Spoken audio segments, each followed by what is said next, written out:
Dog days of summer, which it is, boy. That's why I'm wearing my dog days costume at this time. Plus, I think Michelle and Michael are getting a dog soon, so I do this in honor for them as well, if I'm correct, from what I've been hearing and seeing. Congratulations on that.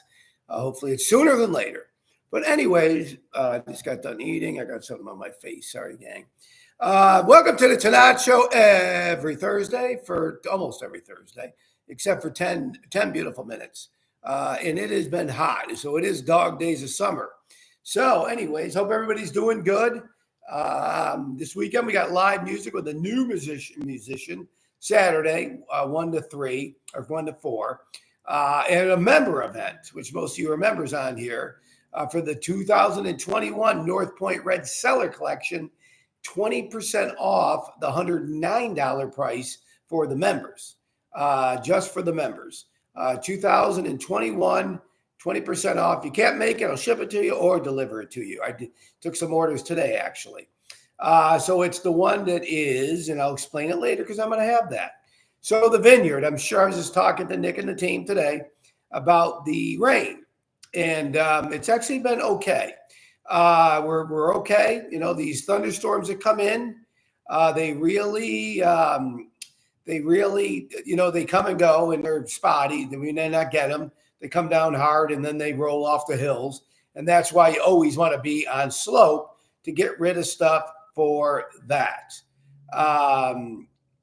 So that's good. We're just working a little bit harder because of the humidity and keeping the powdery mildew and downy mildew away from the leaves.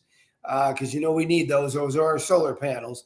They keep everything with all the energy, So anyways, we're pretty pleased right now considering, we had cut back on our yield load that we're going to get in our pruning process to really give them more energy to continue to have those vines keep producing quality that they have been for years to come. So we just cut it back a little bit, as I explained, during the pruning process then. And if you come and see how luscious they look, really the vines do.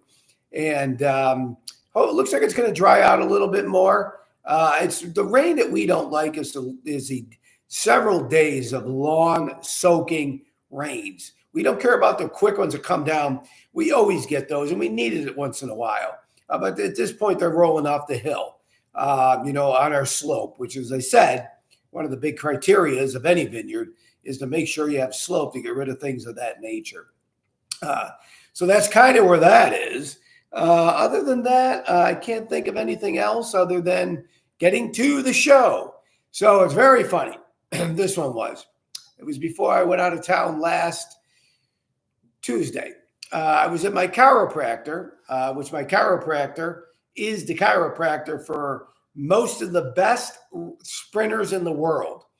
He travels to Florida too, and his office is in Haymarket.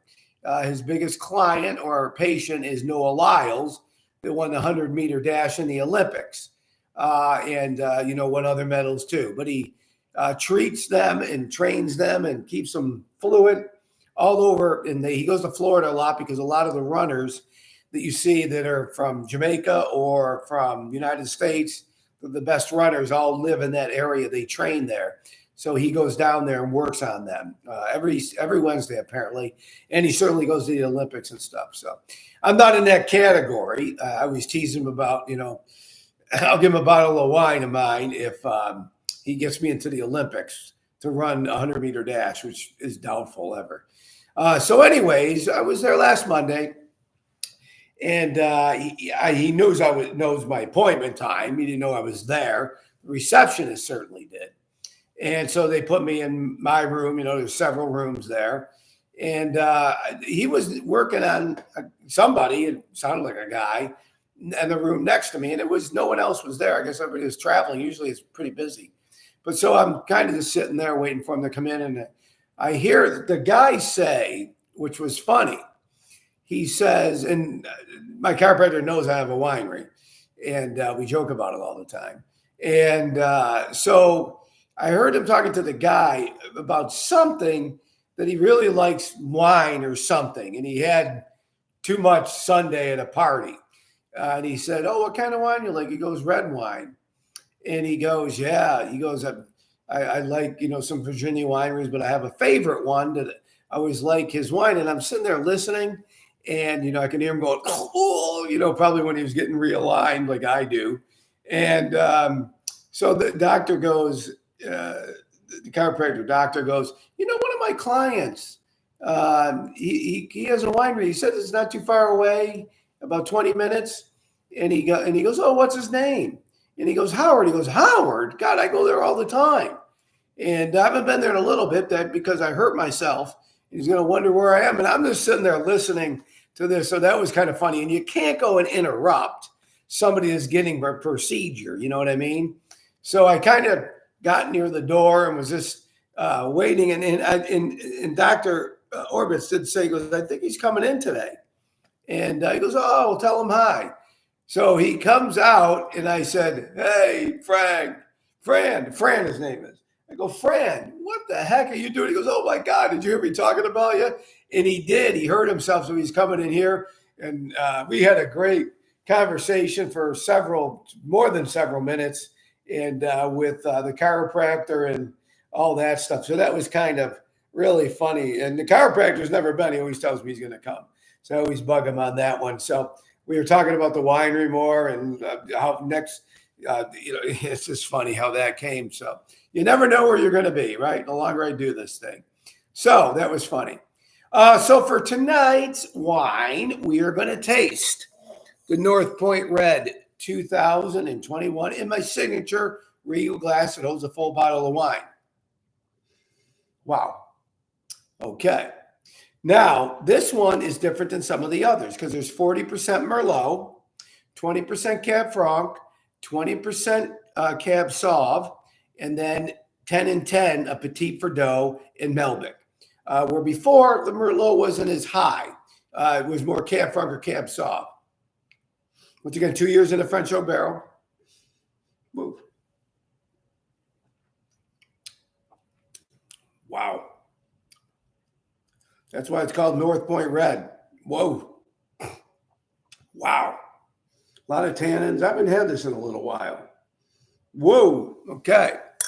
Wait till you taste that, folks. Whoa. In 21 was one of the best growing years we had. That's in a bottle now. 19 came very close too. Be very curious to see what 23 and 24 do. Hopefully they do well. So for the contest tonight, how many, and you will get a bottle of the North Point Red Cellar collection. You will get a bottle of the 21.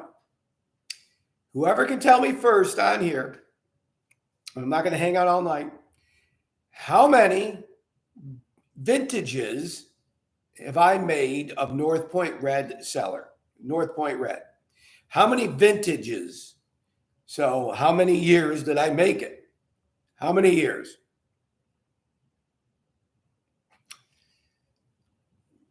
The Schaefer's got it. I'm surprised they did. Wow.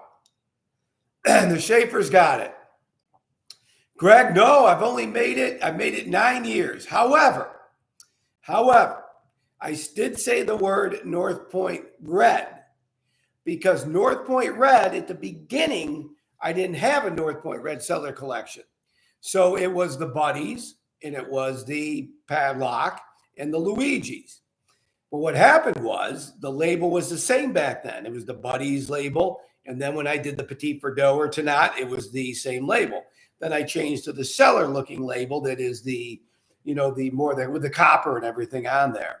So my staff at one point, when I did the first one, I still was making the North Point Red Cellar, but I also did the North Point Red Cellar collection.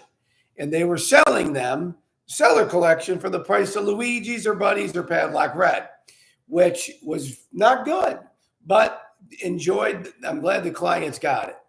But the first wine was 2005, and that was for every wine I made. That was my first year. I waited 5 years before I used any of my fruit.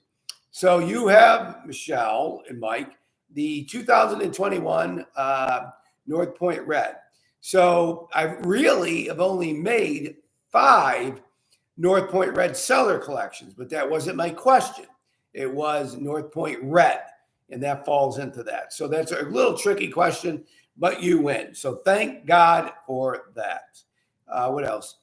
Greg, I wish I didn't make it for 17 years. Dear God, man. Dear God. But this 21 is, I don't know. So the other ones you've had, and you know what, the 14 and 17, I believe the 19 were the most recent ones. But boy, the 21 was a phenomenal growing year, the 21, as it was for the new Tannat 21. Phenomenal growing year for Tannat, as well as like the Petit Verdot 2019 that's still being for sale. Rivals the Tannat for the first time. It was just Mother Nature those years. So 2019, I had some members stop by today, and they haven't had it, and they were shocked with it that it really does rival the Tannat, to be honest with you. So, and Judy's is selling really well right now. The Rose were there today, and they love that wine. So take Judy home with you. She said that too, by the way. Need a trip to Uruguay? We do need a trip to Uruguay. The 21 though was selected. Tannat is in the top tier of the best Tannats in the world. No other winery got mentioned in the United States that entered. As you know, their Tannat can only in the international Tannat competition can only really happen two places in the world that predominantly grow it, and that's in Uruguay and then in the Mataron region where it originated from. Maybe someday in the United States, but it doesn't look like that. By 2012 was selected as the best, and if you come to the winery, you can see the plaque on the wall. The new 21 Tannat will have it soon, so me and Judy will have to go there at the award ceremony. I believe they said it's at the end of January, from what I'm communicating with my consultant that helps me out here in Nebel Paws from Uruguay. It works with the two best wineries down there, the Corral Brothers and Stagnari, but they have no distribution here. Very, very tough to get it. So anyways, I would like to do a French one. I'm gonna do another river cruise. You know, I've done them in the past, and I've been asked by several people lately, including the Rileys, to do one in the Cervones and so forth. So I'm starting communication about it, and I think because I've done the Douro and the Rhone and the Rhine, in the Danube.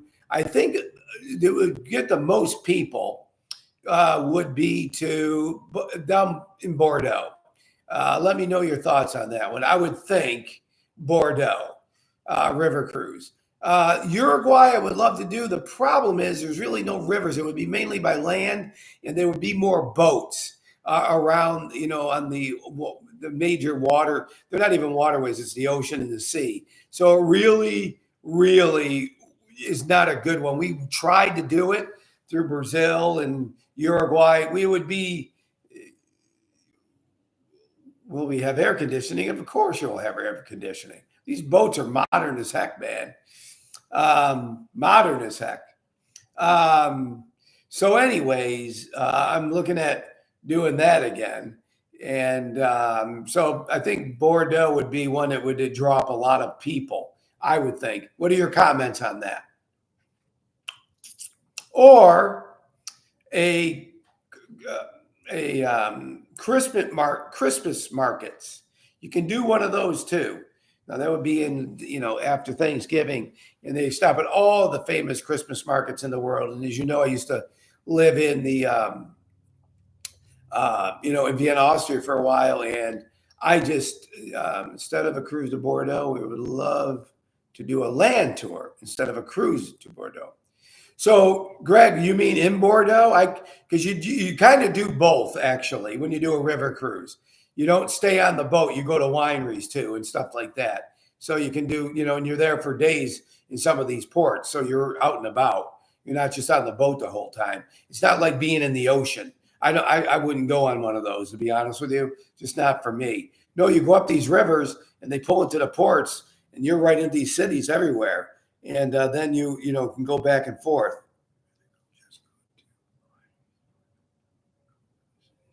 Yeah, they don't do it that way. They just the river cruises just don't go to wineries like that. Now, I could work it out like that because when we did the down to Danube, I had special ones to do. But I don't know. I've never done a land one where you just do it on land the whole time.